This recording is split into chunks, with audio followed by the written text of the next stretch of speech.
entonces con esta serie de mensajes que estamos llevando a cabo todos los jueves acerca del Catecismo de Heidelberg, que fue escrito en el 1563 por dos jóvenes. Ahí les mandé una pequeña reseña de estos, uno era Gaspar, el otro no me acuerdo, pero ahí están los nombres de estos dos jóvenes. Usted puede ver ahí, o los que ya tienen el catecismo allí físico o por PDF usted lo puede tener también, ya usted está leyendo allí. Bien, comenzamos nosotros hace 8 días, hermanos, a mirar esta serie de mensajes que nos va a llevar aproximadamente, habíamos dicho, 52 prédicas, 52 mensajes aproximadamente, no sé, más o menos, pero vamos a tratar de someternos al catecismo, así que un año estudiando el catecismo acá cada jueves. Obviamente cuando haya un intervalo pues lo hacemos, no hay ningún problema, pero nosotros estamos mirando, ya vimos el estudio número 1 y tenía que ver entonces con las preguntas 1 y 2, preguntas 1 y 2 del primer domingo o el primer día del Señor, como se quiera llamar. Veamos una pequeña introducción. Catecismo significa instrucción, pero se dice catecismo de catequesis, de instrucción, porque viene a manera de preguntas y respuestas, basándonos en la palabra de Dios, que es una manera pues que usaban, en este caso, los reformados, y la iglesia ha usado catecismos, porque es una manera muy práctica de poder entender, de poder conocer, en este caso, la palabra de Dios. Se hacía de esa manera. Hoy día, lamentablemente, se ha perdido esto y se ha olvidado de la historia del cristianismo. Se ha dejado a un lado lo que es la historia de la iglesia, y eso no está bien. Lamentablemente un 80% de las iglesias de nuestros días, sobre todo esas iglesias nuevas, esas iglesias grandes que han salido, sobre todo lo que es el carismatismo, el pentecostalismo y las iglesias de la teología de la prosperidad mal llamada y las iglesias de fe de nuestros días, no conocen esto, no saben qué es un catecismo, porque a ellos no les interesa. Ellos dicen: no queremos la historia, no queremos la tradición, no queremos nada de allá, queremos es ahora, lo de ahora, el Cristo de ahora, no queremos al Cristo histórico, queremos es al Cristo de ahora, el que se me presenta en el cuarto, el que me habla al oído, el que a través de un profeta me habla. Y entonces, hermano, eso hay todo un relajo de lo que es cristianismo hoy día. Lamentablemente el cristianismo hoy día no es cristianismo, es humanismo. Es humanismo, es otro concepto filosófico que existe, apoyado en la psicología más bien, pero no es bíblico, lamentablemente. Por eso nosotros queremos ir a estos catecismos y empezar a conocerlos, y porque somos una iglesia bíblica, somos una iglesia histórica. Así que vamos a dar una pequeña reseña de esos 8 días que hemos visto las primeras 2 preguntas, que serían preguntas introductorias, es decir, las 2 primeras preguntas nos introducen a todo el catecismo. Y en esa primera pregunta era: ¿cuál es tu único consuelo tanto en la vida como en la muerte? Y toda la respuesta que veíamos hace 8 días nosotros acá, o que se responde a esa primera pregunta, tiene que ver: el único consuelo para el hombre es Jesucristo. El único consuelo para el hombre es el Evangelio de la gracia. No hay otro consuelo, hermanos, en esta vida y en la vida venidera. Es el único consuelo, y lo podíamos ver satisfactoriamente.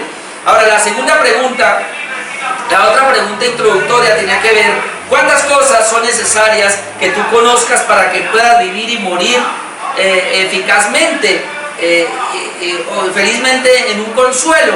Veíamos que hay 3 maneras de contestar: la grandeza de mi pecado y la miseria, que comenzamos a mirarla hoy; cómo soy redimido de todos mis pecados y mi miseria; y tercero, cómo debo agradecer a Dios en su redención. Entonces, el catecismo lo que va a abarcar son estas 3 preguntas, que son la pregunta número 2. Realmente, ¿qué es lo que nosotros necesitamos entender y comprender? Primero, ¿quién es el hombre? Lo vamos a ver ahora, en su miseria. Luego vamos a tratar de ver cómo el hombre fue libre de esa miseria. Y luego vamos a ver ya el hombre a ser libre de esa miseria como nosotros los regenerados, los hijos de Dios. Ahora, ¿cómo podemos vivir una vida de agradecimiento a Dios? Esa es la vida del cristiano, una vida de agradecimiento a Dios. Entonces el catecismo es lo que va a responder estas preguntas 1 y preguntas número 2. Así que vamos hoy a mirar el tema de hoy, que sería el estudio número 2, sería a preguntas 3, 4 y 5 del domingo 2 o del día del Señor número 2. Preguntas, tema de hoy sería preguntas 3, 4 y 5. Vamos a dar respuesta a esas preguntas y entonces vamos a ir de una vez para poder ir a toda esta parte.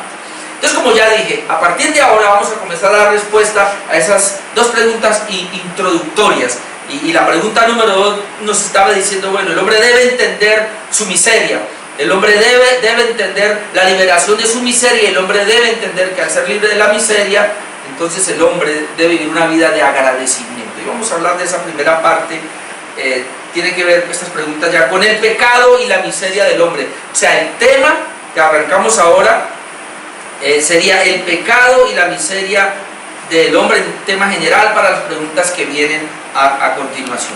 Entonces la pregunta número 3 de hoy sería, ¿cómo conoces tu miseria? La pregunta número 3 que vamos a ver hoy, y voy a leerlas todas porque van en un orden aquí lógico. ¿Cómo conoces tu miseria? Sería la pregunta número 3. La pregunta número 4, ¿qué requiere la ley de Dios de nosotros? Y la pregunta número 5, ¿puede guardar todo esto perfectamente? O sea, el hombre puede guardar todo esto, es decir, la ley de Dios perfectamente. Entonces es lo que vamos a tratar de ver para ir mirando la miseria del hombre, que no es otra cosa que el pecado. El pecado en el hombre es lo que lo hace un ser miserable delante de Dios, y no solamente delante de Dios, sino delante de la sociedad. Entonces, pregunta número 3, ¿cómo conoces tu miseria? Si habíamos visto en las preguntas introductorias de qué es lo que necesita el hombre para el consuelo, y veíamos que es Jesucristo, y entonces la segunda pregunta nos hablaba cuáles son las 3 cosas que realmente el hombre debe conocer, y decíamos que la primera que el hombre debe conocer es su estado de miseria en el cual se encuentra. Entonces hoy vamos a tratar de ampliar esa parte. Por eso la pregunta 3 es, ¿cómo conoces tu miseria? Si el hombre en la pregunta 2 debe conocer su estado, si el hombre debe saber quién es, entonces la pregunta es, ¿cómo conoces tu miseria? Es muy importante esto, hermano, porque si hay algo que el hombre necesita saber es quién es él. Si hay algo que el hombre necesita saber es de dónde viene, para dónde va, quién es su creador, en este caso, quién es Dios. Hermano, lo más importante para el hombre es saber cuál es su origen, quién es su creador, quién es su Dios, quién es su Señor. En el caso de la iglesia, quién es su Salvador. Necesita conocer a Jesucristo, quién es su Salvador, quién es el que lo ha redimido, quién es el que le ha dado vida eterna. Necesita conocer quién es el que lo guía diariamente, el Espíritu Santo, cuál es la palabra que Dios le ha dado. Pero antes de todo esto, de conocer el hombre quién es Dios, quién es Jesucristo, quién es el Espíritu Santo, qué es la palabra de Dios, el hombre debe conocer por medio de la palabra de Dios, obviamente, quién es Él, quién es el hombre, qué es el hombre. Entonces esta pregunta número 3 apunta a eso. ¿Cómo conoces tu miseria? La teoría entonces de que el hombre nace bueno, pero que la sociedad lo corrompe, es antibíblica. Alguien dijo eso, no, el hombre nace bueno, pero la sociedad lo corrompe. Es antibíblica porque Dios hizo al hombre perfecto, pero este hombre se corrompió. Y quiero ir a la palabra de Dios, mirar Eclesiastés, capítulo 7, versículo 29, hermanos. Dios hizo al hombre bueno, perfecto, pero él se corrompió. Es decir, cuando Dios crea al hombre, Adán y Eva, los crea buenos. Aquí Dios hizo todo y era bueno en gran manera, dice Génesis 1, 31, por ahí. Entonces, pero el hombre la embarró, el hombre cometió pecado, el hombre no aguantó la ley que Dios le dio, el mandato que Dios le dio, y el hombre quebranta el mandato de Dios. Ahora, Adán y Eva eran nuestros representantes. Dios crea a Adán y él es el primer hombre de la tierra. Él representa a la humanidad, de tal manera que si Adán fallaba, el hombre fallaba. Si Adán no hubiera fallado, el hombre no hubiera fallado, pero Adán falló, Adán pecó. Entonces, como Adán pecó, todos los que nacemos de Adán para acá nacemos en pecado. Mucha gente no cree eso, es decir, no nacemos buenos, nacemos malos. Mire lo que dice Eclesiastés 7:29. He aquí solamente esto he hallado, que Dios hizo al hombre recto, ¿ve? Lo hizo perfecto, pero ellos buscaron muchas perversiones. Dios hizo al hombre recto, perfecto, pero el hombre buscó perversidades. El hombre pervertió la rectitud que tenía por un desacato a la palabra de Dios, por un desacato a la voluntad de Dios, al mandato que Dios le dio, el hombre lo desacató. Por eso en el Salmo número 58, acompáñenme por favor al Salmo número 58, 3, y tal vez muchos que tienen niños ahí, no importa si sea de pecho o caminantes, usted se va a dar cuenta de esto. En el Salmo número 58, dije 58, sí, 58 versículo 3 leemos: se apartaron los impíos desde la matriz, se descarriaron hablando mentira desde que nacieron. Alguien va a decir, ojo, porque ahí dice los impíos. Ahora, yo quiero decirle algo, la palabra impío uno la ve como mal, sí es mal, pero la palabra impío, y es no, y pío es de piedad. Entonces piedad, o una persona pía, o piadosa, es una persona que busca a Dios, ¿verdad? Pero un impío, la palabra in, lo que quiere decir es no, o lo contrario. Entonces impío es no piedad, eso significa impío. Impío, impiedad, no piedad, o sea, una persona que no busca a Dios. Entonces lo que está diciendo acá es que las personas se apartaron, los incrédulos también pudieron llamarlos, o los inconversos, o las personas naturales, se apartaron desde la matriz, es decir, las personas, porque nacemos en pecado, nacemos en maldad. El Salmo 51:5 dice: he aquí en maldad he sido formado, en pecado me concibió mi madre. Entonces el hombre, escuche, el hombre nace de dos pecadores, y dos pecadores que dan a luz un pecador o una pecadora, de tal manera que el hombre nace en pecado, él es un impío desde el vientre. Entonces, pero acá dice el verso 3, se apartaron los impíos desde la matriz, y luego dice, se descarriaron hablando mentira desde que nacieron. El hombre es mentiroso desde que nace. El hombre es un pecador desde que nace. Esos niños, ¿por qué cree que a los niños se les ve la maldad, se les ve la malicia desde niñitos? Ah, usted los ve, ya pelean, ya se enojan. ¿O qué mamá no ha sentido un mordisco en su seno de su niño o de su niña? ¿O me va a decir que no? Yo y mi esposa, porque mis hijas bueno, uno puede ver esa parte, esa agresividad se podía ver ahí. Entonces, eso es muy importante que lo comprendamos. Ok. Entonces la pregunta, no di la respuesta. ¿Cómo conoces tu miseria? Por la ley de Dios. Esa es la respuesta. ¿Cómo el hombre se va a dar cuenta que él es pecador, que él es miserable? Porque el pecado es el que lo lleva a una miseria. ¿Cómo el hombre sabe que es pecador, que lleva una vida miserable? Únicamente por la ley de Dios. No hay otra manera, por la ley de Dios. Y entonces vamos a mirar Romanos capítulo 3, versículo 20. Ahora, yo estoy, y la idea del catecismo, escucha, amado hermano, la idea del catecismo, lo primero que hizo fue mostrarnos que el consuelo del hombre, la gran dicha del hombre es estar en Cristo, ¿verdad? Lo vimos. Eso es todo. Pero para el hombre poder tener esa dicha de estar en Cristo y de ser salvo, tener la seguridad de la vida eterna, el hombre debe atravesar un proceso de conocimiento. Primero debe conocer su miseria. Después de que el hombre conozca su miseria, el hombre ahora va a conocer su redención, es decir, la liberación de esa miseria, que fue lo que nosotros experimentamos los cristianos, y luego vivir una vida de agradecimiento, es decir, la iglesia de Cristo, la iglesia que se congrega, la iglesia que ahorita es del Señor, que ama a su Dios, que ama a su Señor, es una iglesia que vive una vida de agradecimiento a Dios, vive honrando a Dios, vive glorificando a Dios. La vida de él es eso. ¿Por qué?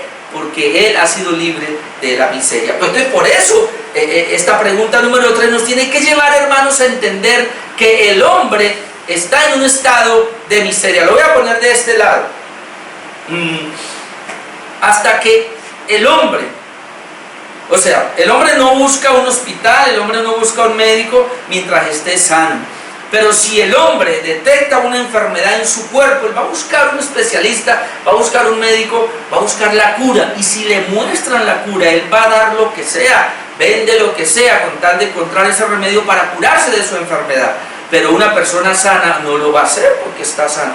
Entonces el problema con la gran mayoría de las personas es que tienen una enfermedad, y la enfermedad es el pecado, pero ellos no saben cuán pecadores son, como me pasó a mí, como le pasó a mis familiares, a la iglesia, como le ha pasado a usted, mi amado hermano.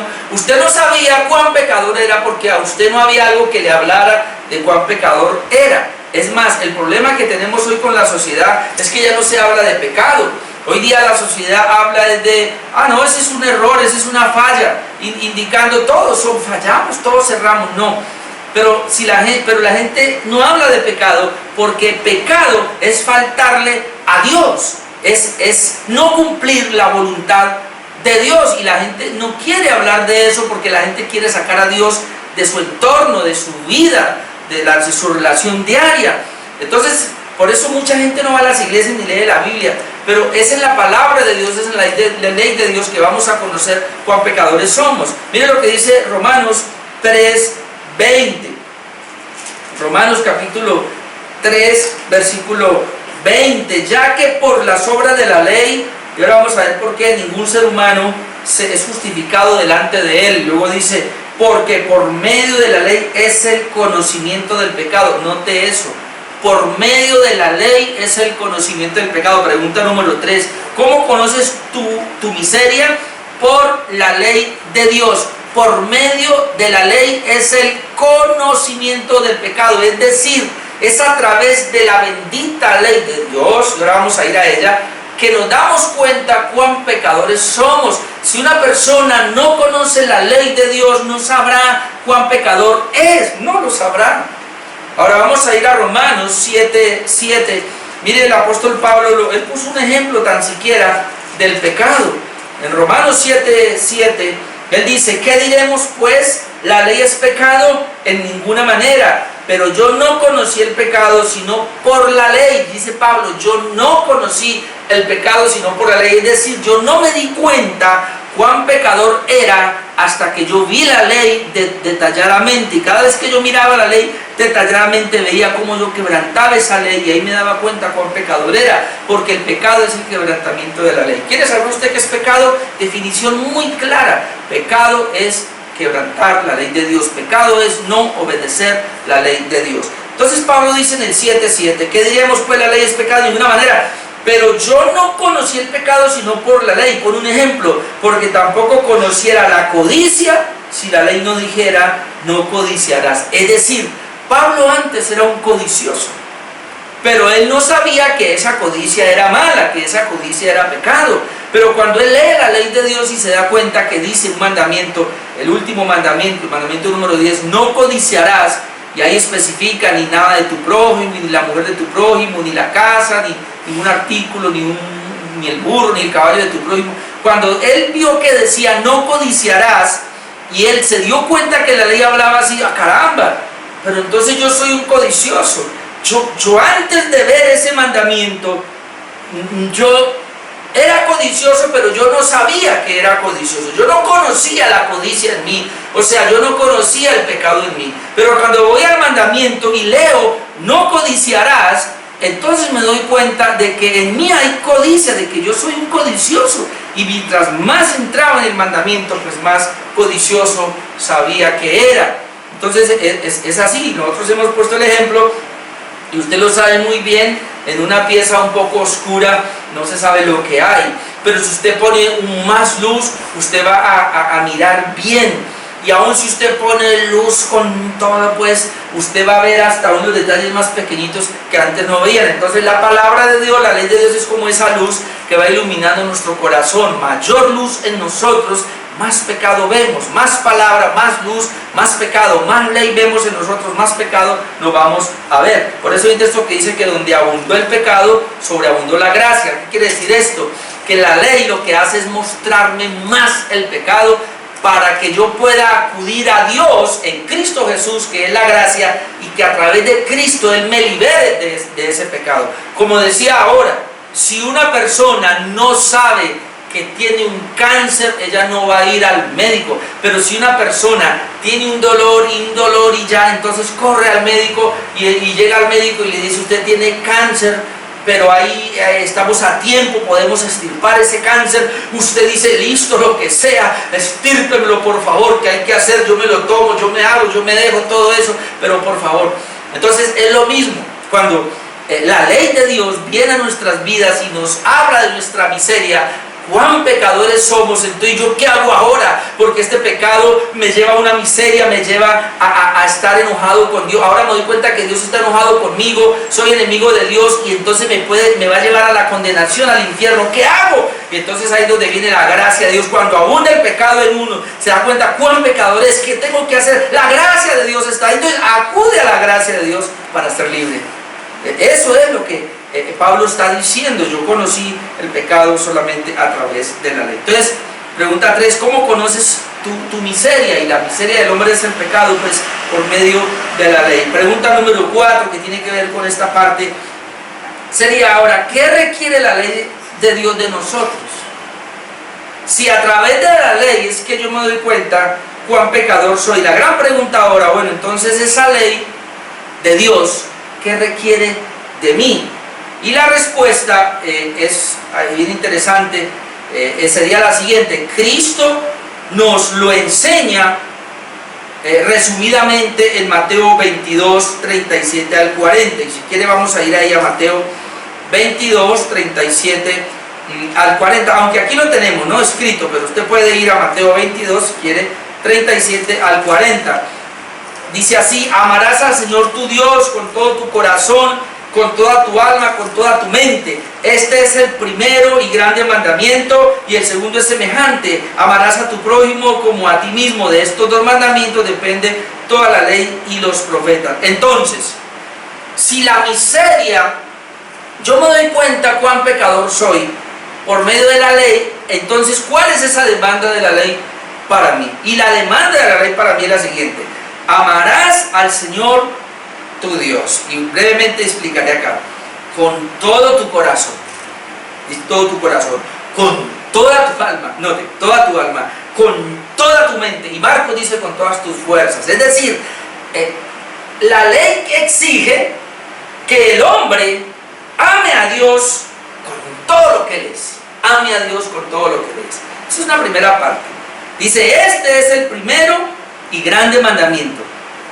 Y el segundo es semejante: amarás a tu prójimo como a ti mismo. Escuchen, amarás a tu prójimo como a ti mismo. Y a mí me gusta decir aquí algo en esta parte, porque yo no lo había entendido. Hasta cuando lo entendí, pues lo aprendo y quiero enseñar. Cuando dice amarás a tu prójimo como a ti mismo, no es un mandato para amarme a mí mismo. Lo que él está diciendo es: amarás a tu prójimo como te amas a ti mismo. O sea, todos nosotros nos amamos a nosotros mismos. No hay una persona que no diga que no se ama a sí misma. Es más, la persona que se suicida se ama a sí misma, porque se ama tanto que tiene problemas y quiere salir de los problemas. O sea, se ama tanto que no quiere padecer, se ama tanto que no quiere sufrir, se ama tanto que no quiere enfrentar esas cosas de la vida, y la salida es el suicidio, y se mata, se quita la vida por amor propio. O sea, todos los seres humanos nos amamos a sí mismos. Entonces ahí no hay problema. Entonces lo que el Señor aquí está diciendo es: amarás a tu prójimo como te amas a ti mismo. O sea, tú te amas tanto, ¿puedes amar así a tu prójimo? Entonces dice el Señor: el segundo mandamiento es semejante. ¿Cuál es el primer mandamiento de la ley? Amar a Dios con todo tu corazón, con toda tu alma, con todo tu ser, con todas tus fuerzas. ¿Cuál es el segundo mandamiento? Amarás a tu prójimo como te amas a ti mismo. Y luego mire cómo termina: de estos dos mandamientos depende toda la ley y los profetas. Grábese eso: de estos dos mandamientos. ¿De cuáles? De amar a Dios y de amar al prójimo. De estos dos mandamientos depende toda la ley y los profetas. Cuando está la expresión toda la ley y los profetas, aquí toda la ley se refiere al Pentateuco, es decir, a los primeros 5 libros de la Biblia, que son los escritos por Moisés, se llama la ley. Entonces, a toda la ley. Y cuando dice los profetas, lo que quiere es abarcar todo el antiguo pacto, porque los profetas escribieron todos los demás libros. Entonces lo que está diciendo es: de estos dos mandamientos depende el Antiguo Testamento. Y pudiéramos decir también, porque en esa época no se había escrito el Nuevo. Si se hubiera escrito antes, entonces de esto depende toda la palabra de Dios. Porque toda la Biblia, desde Génesis hasta Apocalipsis, se llama la ley de Dios.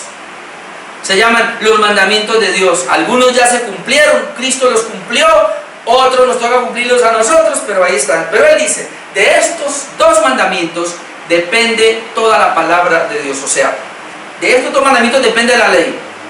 ¿De cuáles? De amar a Dios y de amar al prójimo. Por eso el apóstol Pablo, o usted lo va a buscar después, pero él en Romanos 13 creo que es, ¿sí? Él dice que la ley se resume en el amor. Es más, el que ama ha cumplido la ley. Note, el que ama ha cumplido la ley. ¿Ama a quién? Ama a Dios, pero así, de esta manera como Jesús dijo, con toda tu mente, con toda tu alma, con todas tus fuerzas, con todo tu corazón. El que ama a Dios y el que ama a su prójimo ha cumplido toda la ley. Y Cristo dice, de estos dos mandamientos, de amar a Dios y de amar al prójimo, de estos dos depende toda la ley. Ahora, ¿por qué de esos dos depende toda la ley? Porque aquí, y es donde yo quiero que vayamos ahora, lo que aquí está hablando es que el primer mandamiento, que es amar a Dios con todo realmente, implica guardar la primera tabla de la ley. Recuerde que Dios le dio a Moisés dos tablas. Una primera tabla, y ahí es donde quiero que vayamos a mirar Éxodo capítulo, por favor, Éxodo capítulo 20.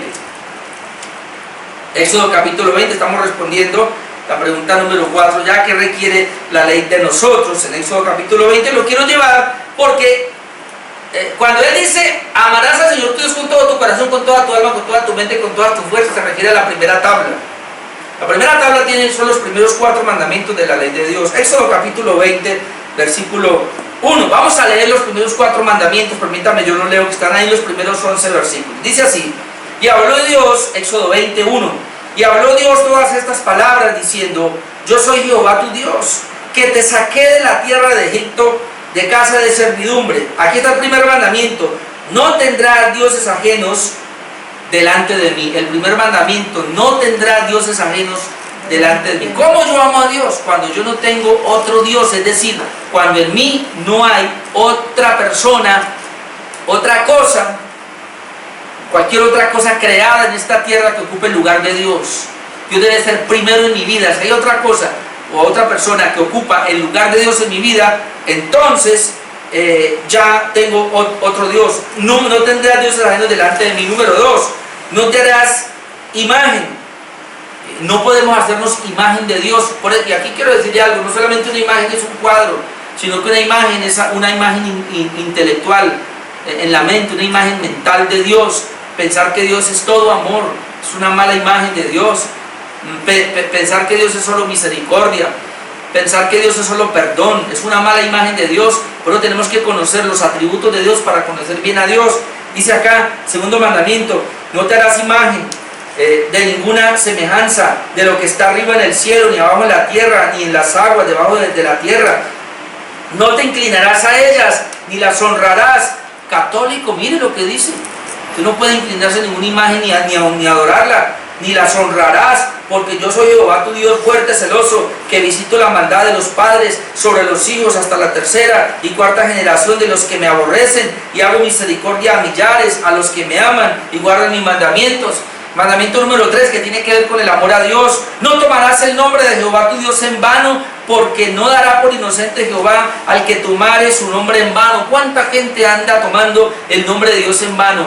Es hablar de Dios, orarle a Dios sin conocerlo, sin saber quién es. Todas esas oraciones que están haciendo hoy de decretos, de que le ordenan a Dios, eso es tomar el nombre de Dios en vano, porque ellos no conocen a Dios y le pretenden ordenar a Dios. Necesitamos conocer a Dios. Yo digo que una manera de tomar el nombre de Dios en vano es aquella persona que a toda hora es Dios por delante. No, o dicen Diosito. Usted que le gusta decir Diosito, Él no es ningún Diosito, Él es el Dios Todopoderoso.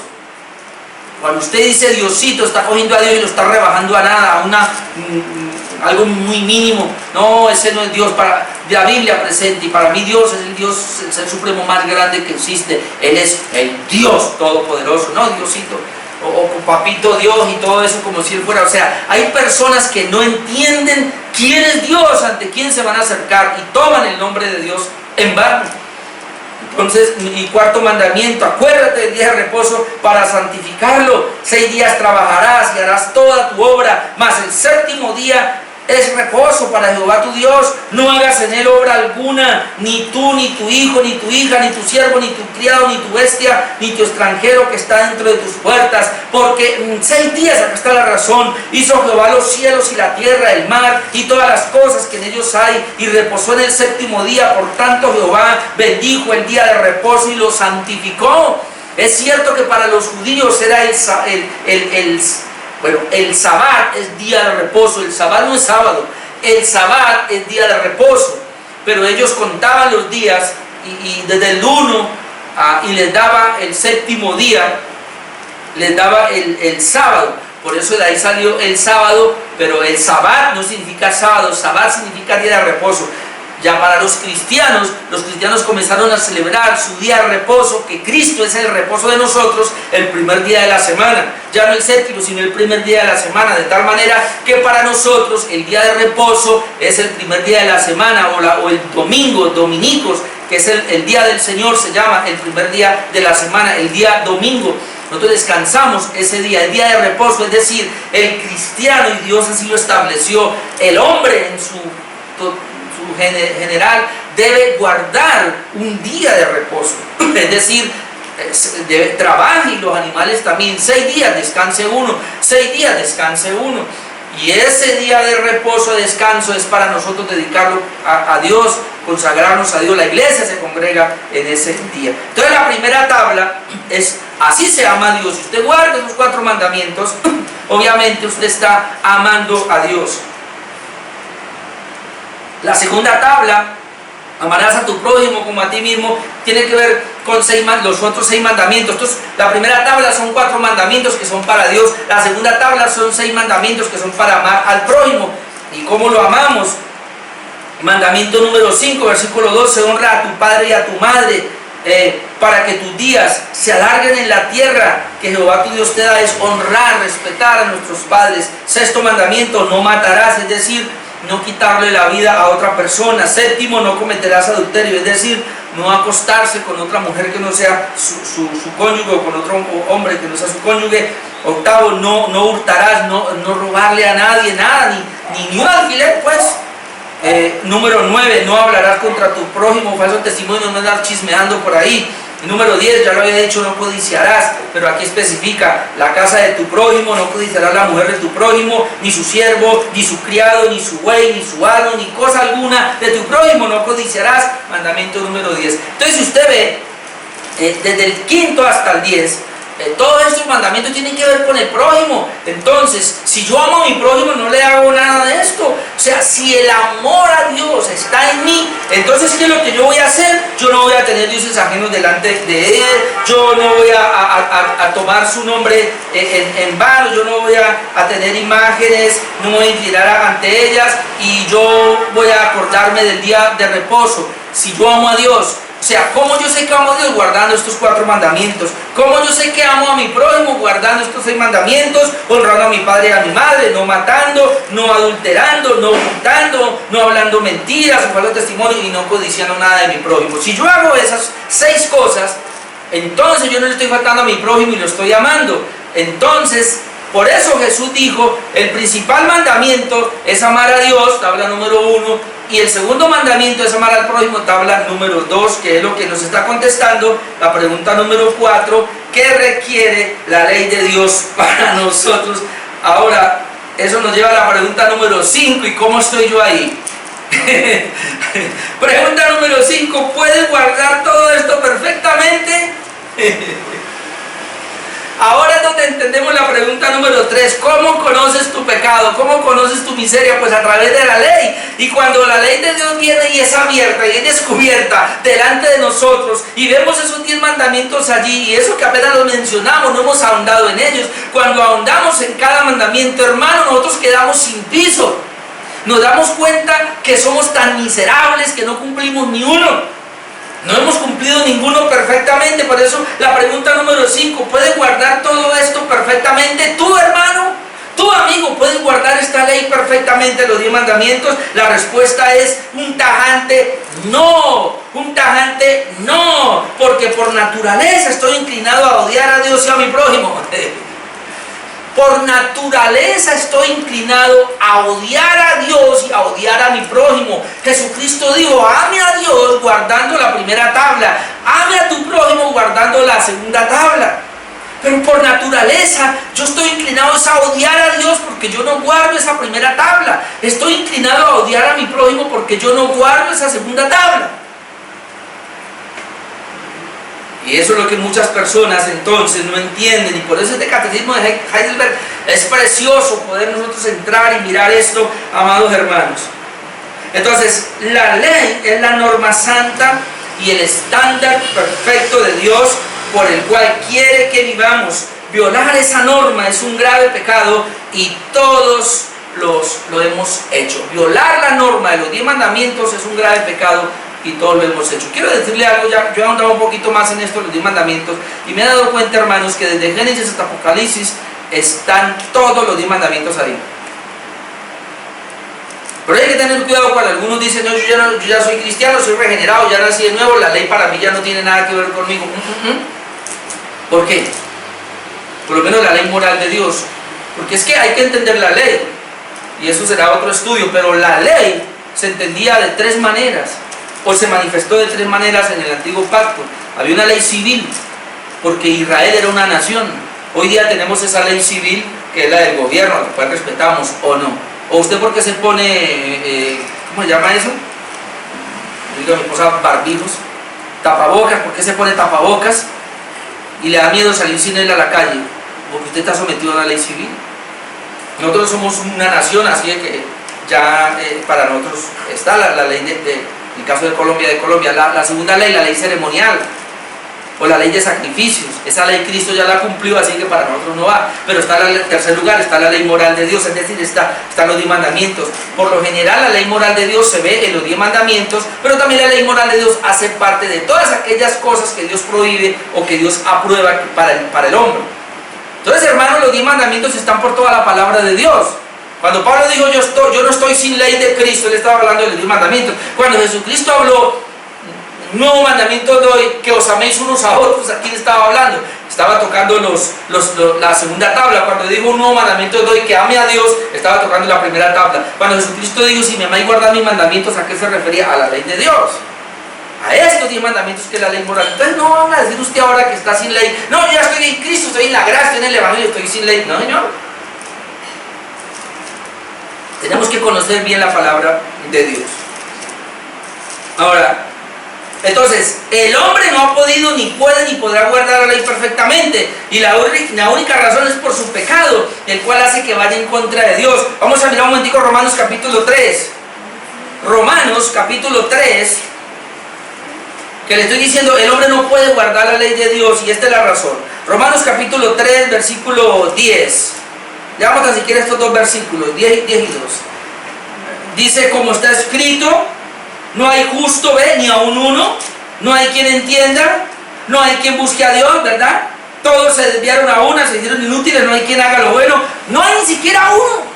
Hacer lo bueno, ¿qué es hacer lo bueno según los dictámenes de Dios? Hacer lo bueno es guardar la ley de Dios. ¿Quiere saber usted que, yo pensé que hacer lo bueno era hacerle el bien a mi prójimo? Mucha gente dice, fulano de tal es bueno porque le debe comer al prójimo, le dio dinero a fulano y le ayudó acá. Mire, le voy a decir una cosa, todo eso que hace el hombre, lo hace en un egoísmo. El corazón del hombre es tan malo que ayuda a alguien buscando cómo después se le retribuye eso. El corazón del hombre es tan malo, tan maldadoso, que hoy día la gente publica cosas o videos en cualquiera de estas redes sociales buscando que alguien le dé un like o un me gusta, o por lo menos mostrarse para que la gente vea lo que tengo, para que la gente vea lo que soy, para que la gente vea lo que hago, porque hay un egoísmo interno. El hombre se ama tanto a sí mismo que quiere que la demás gente vea que él es algo. Entonces, lo que la gente hace, lo hace de un corazón malo. ¿O usted cree que la gente hace las cosas para glorificar a Dios? La gente hace las cosas para agradar a Dios. No, la gente hace las cosas para agradarse a sí mismo. Entonces ese es el pecado que tiene el hombre. Por eso no hay quien haga lo bueno, no hay ni siquiera uno. Romanos 8:7. Ya que estamos ahí en Romanos, vamos rapidito. Romanos capítulo 8, versículo 7 nos dice de esta manera: por cuanto los designios de la carne son enemistad contra Dios, porque no se sujetan a la ley de Dios y tampoco pueden. Mire, los designios o las decisiones de la carne, ahí los designios son decisiones, y las decisiones de la carne se refiere a esta naturaleza carnal y pecaminosa. Todas las decisiones de mi carne son enemistad contra Dios. Todo lo que yo hago es una enemistad contra Dios. Dice, ¿por qué? ¿Cuál es la razón? Porque no se sujetan a la ley de Dios ni tampoco pueden. Si una persona hace lo que hace, para usted sea bueno, para el mundo sea bueno, pero esta persona no está sujeta a la ley de Dios, entonces es una enemistad contra Dios. Lo que hace no le agrada. Jesucristo dijo, sus obras para mí son como trapos de inmundicia. Yo no quiero, me huelen feos sus actos de bondad, me huelen feos sus actos de caridad, sus actos, ¿por qué? Sus actos buenos son malos delante de mí, son depravados. ¿Por qué? Porque su corazón es depravado y nacen de un corazón malo. Hermano, por más que el hombre trate de hacer cosas buenas, reescuche, salen de un corazón perverso, salen de un corazón de pecado, de un corazón que ha quebrantado la ley de Dios. Y si ese corazón ha quebrantado la ley de Dios, lo que haga aparentemente bueno, entre comillas, delante de Dios, eso es malo. Entonces el hombre tiene que llegar a entender esa parte. Y quiero decir algo también, que aún para los regenerados, ¿qué fue lo que pasó con los regenerados? Pues que Dios nos justificó, es decir, Dios pagó la deuda de nuestros pecados, nos dio un corazón nuevo, nos dio una intención ahora nueva de poder agradar a Dios. Pero aún así, siendo justificados, habiendo sido perdonados, nosotros todavía cargamos con un lastre de pecado. Usted puede ir a 1 de Juan 1:8, donde dice que el que dice que no tiene pecado, pues realmente no conoce a Dios, es un mentiroso, porque todos tenemos pecado en nuestro corazón. Es decir, el hombre, ¿cuál es la diferencia entre el inconverso, el no creyente y el creyente o el regenerado? Que el inconverso es un pecador activo, ¿verdad? Y sus pecados que él hace y todo eso lo llevan al infierno. El creyente es un pecador que ya ha sido perdonado, su cuenta ha sido saldada delante de Dios, él sigue pecando. ¿Cuándo va a dejar de pecar el creyente? Cuando él sea glorificado. De lo contrario, seguirá pecando. Después busca Santiago 2:10. En Santiago 2:10 encontramos esta parte impresionante. Dice, si yo procuro guardar 1, 2, 3 mandamientos, pero ofendo en uno nomás de la lista, uno nomás, dice que he dañado todos los otros. Hermano, cuando Dios pide el cumplimiento de la ley, es perfecto, un cumplimiento perfecto. Usted puede tratar de guardar la ley ahora, de hacer este mandamiento. Puede usted llevar hasta, digamos, usted es tan persona tan buena, una Teresa de Calcuta, que usted cumple 9 mandamientos a cabalidad. Pero hay uno que se le escapó y no lo pudo cumplir. Ese que se le escapó y no pudo cumplir se encargó de dañar todo lo demás. Entonces eso es lo que está diciendo Santiago. Yo quiero terminar llevándolo a un episodio, y es Mateo 19, que el error del joven rico fue pretender que él había guardado los 10 mandamientos como muchas personas. Vamos a ver qué va a pasar y ojalá se nos acabe esto, si alguno está pensando que puede guardar los 10 mandamientos. Porque estamos diciendo que es la ley de Dios, son los mandamientos los que nos van a mostrar cuán pecadores somos. Mateo capítulo 19. Mateo capítulo 19, verso 16.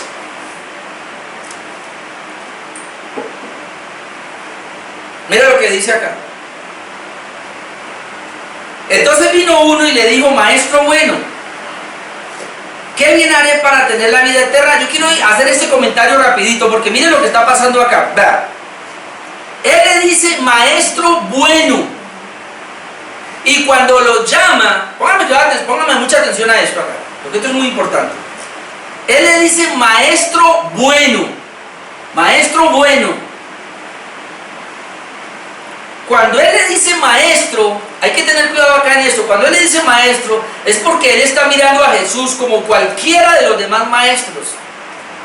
Y todavía le dice bueno. O sea que este joven acostumbraba a llamar a los maestros, a los profesores, no sé a quién, a los sacerdotes los llamaba buenos. Y entonces ahora ve a Jesús y lo llama también bueno. Le dice maestro bueno. Primero él llama bueno a los maestros. Lo otro dice, ¿qué bien haré para tener la vida eterna? Note, ¿qué bien haré? Este joven consideraba que él podía hacer algo bueno. O sea, yo puedo hacer un bien que me lleve a la vida eterna. Mire, él dice, hay gente tan buena por ahí y usted es uno de esos, maestro bueno. Yo puedo también hacer algo bien, algo bueno, para que me lleve a la vida eterna. Por eso le dice, ¿qué bien haré? Entonces mire, él le dijo, o sea, Jesús le dice, ¿por qué me llamas bueno? Mire que lo corrige de una vez. ¿Por qué me llamas bueno? Y como lo estaba tratando como los demás seres humanos y no reconocía que él era Dios, entonces le dice, ¿por qué me llaman bueno? Ninguno hay bueno, sino uno, Dios. Escucha, hermano, escucha, amigo. Jesucristo dijo, ninguno hay bueno. Y si ninguno hay bueno, no puede hacer lo bueno. Delante de Dios todo lo que hacemos es malo. Por eso dice aquí, ninguno, ¿por qué me llamas bueno? Ninguno hay bueno sino uno, Dios. Pero mire, mas si quieres entrar en la vida, guarda los mandamientos. O sea, me está llamando bueno, usted dice que quiere hacer algo bueno. Ah, bueno, le voy a decir, sí, usted puede hacer algo bueno, guarda los mandamientos. O sea, las dos tablas, guarda los 10 mandamientos. Ahora note eso tan interesante. Él le dice, ¿cuáles? Y entonces Jesús le menciona algunos. Bueno, pues le voy a mencionar algunos. No matarás, bien, la misma lista. No adulterarás, no hurtarás, no dirías falso testimonio, todos contra los hombres. O sea, en la segunda tabla, honra a tu padre y a tu madre, y amarás a tu prójimo como a ti mismo. ¿Ve? Ahí le mencionó. ¿Cuáles mandamientos? Pues le mencionó algunos. El joven le dijo, note, todo esto lo he guardado desde mi juventud, ¿qué más me falta? Este era un joven pretencioso. Le dice, maestro bueno, todo esto lo he guardado desde mi juventud, es decir, yo no he faltado a ningún mandamiento. Por favor, entonces, ¿qué más me falta? Ahora note, Jesús lo coge, porque Jesús tiene una manera, lo agarra aquí. Jesús le dijo, si quieres ser perfecto, o sea, realmente usted me va a demostrar si ha guardado los 10 mandamientos, porque yo le hablé de amar al prójimo, ahora le voy a tocar la primera tabla. Primero le respondí con la segunda tabla, le voy a tocar ahora la primera tabla. A ver, si quieres ser perfecto, anda, vende lo que tienes y dalo a los pobres y tendrás tesoro en el cielo y ven y sígueme. ¿De dónde has conseguido lo que tienes? Se supone que es de Dios. Si usted sabe, joven, que Dios le dio todo esto, véndalo, déselo a los pobres y ven y sígueme, porque yo soy el que traigo la palabra de Dios. Le digo, vengo, sígueme. En otras palabras, deshágase de todo lo terrenal y busque a Dios. Deshágase del tesoro terrenal y busque el tesoro celestial. Vamos a ver si es verdad. Ah, ¿quieres entrar a la vida eterna? Haz esto. Escucha el 22. Oyendo el joven esta palabra, se fue triste porque tenía muchas posesiones. Entonces Jesús dijo a sus discípulos, de cierto digo que difícilmente tendrá un rico en el reino de los cielos. Se fue triste, ¿por qué? Porque tenía muchas posesiones. Entonces, ¿qué era lo que amaba este joven? Sus posesiones. Él no amaba a Dios, amaba sus posesiones, no amaba a Dios. Se fue, escuche, rechazó a Jesucristo, que es el enviado de Dios. Rechazó a Jesucristo, que es el camino, la verdad y la vida para entrar a Dios. Rechazó a Jesucristo, que es el único mediador entre Dios y los hombres. Rechazó la misma vida eterna. Este joven tenía la vida eterna ahí. Este joven tenía el perdón de los pecados ahí. Este joven tenía la justificación ahí, delante de él. Pero él pensaba que tenía que hacer algo. Él no podía recibir de Dios la justificación, sino que él quería ganársela por sus buenas obras. La ley de Dios, lo que quiere en nosotros es llevarnos a ese nivel, como ese joven rico. Lo que el joven rico tenía que haber hecho es decir, Señor, me corchaste, porque yo amo mis posesiones. Pero si tú me puedes ayudar, Señor, si tú me pudieras ayudar, Señor, dime qué tengo que hacer, cómo le hago. Reconoce entonces que usted es un faltón, que usted realmente es un engreído, que usted realmente no ha podido cumplir esos mandamientos que me ha dicho. Usted ha faltado a todos esos mandamientos. Reconoce que es un pecador y sígame. Pero él no pudo reconocer que él era pecador. O sea, muchas personas tienen una religión, muchas personas tienen aún una doctrina dentro de una iglesia, pero la salvación implica, si usted quiere realmente tener a Dios en su vida, si usted quiere realmente tener el Evangelio, lo primero que necesita, y es la ley de Dios la que le va a mostrar, lo primero que usted necesita reconocer es su miseria. Eso es lo que nos enseña el Catecismo de Heidelberg, entender que somos pecadores y que no podemos hacer nada, que mis obras son malas, entonces estoy en bancarrota. ¿Qué tengo que hacer? Lo único que tengo que hacer es tener la fe que Dios envió a Jesucristo a morir en una cruz para derramar su sangre y perdonar todos mis pecados, limpiarme de todos mis pecados, tener esa fe, arrepentirme de todos mis pecados y decirle: Señor, entonces ahora por favor ayúdame, cambia mi vida, yo quiero vivir ahora para ti en la nueva vida que me ofreces. Entonces, ¿qué es lo que hace? Número uno, la palabra de Dios, la ley de Dios muestra el pecado, muestra la imposibilidad para llevarnos a Cristo. Y cuando ya estamos en Cristo, Él viene y nos justifica, Él viene y nos da una vida nueva. Si alguno está en Cristo, nueva criatura es. Entonces, ¿cómo el hombre es libre de la miseria? Solamente por la gracia de Dios en Cristo, solamente por la obra de Jesucristo. Pero ¿cómo el hombre va a poder llegar a Cristo? ¿Cómo el hombre va a poder llegar a la cruz? Pues a través de la ley, reconociendo la ley. Cuando le predicamos la ley, le predicamos el Evangelio. Hoy hablé de la ley, pero quiero decirle, hay una gracia bendita que vamos a hablar posteriormente, y es Jesucristo, cómo hizo su obra perfecta para nosotros. Hoy hablamos entonces, pregunta 3, 4 y 5. Pregunta 3, cómo conocemos la miseria por medio de la ley de Dios. Pregunta 4, ¿qué requiere la ley de nosotros? Un cumplimiento perfecto de amar a Dios y al prójimo que está imposibilitado. Por eso pregunta número 5, ¿puedes guardar todo esto perfectamente? Jamás, jamás de los jamás, no lo puedo hacer. Entonces, ¿qué necesita? La gracia de Dios, la gracia de Dios a través de Jesucristo. ¿Qué necesitas tú, mi amigo? La gracia de Dios a través de Jesucristo. Yo recibí esa gracia a través de Jesucristo, ahora sigo dependiendo de esa gracia por medio de Jesucristo. Y tú, mi hermano, necesitas seguir dependiendo de la gracia de Dios para no volver a enredarse en el pecado. Vamos a dejar ahí por hoy, vamos a orar.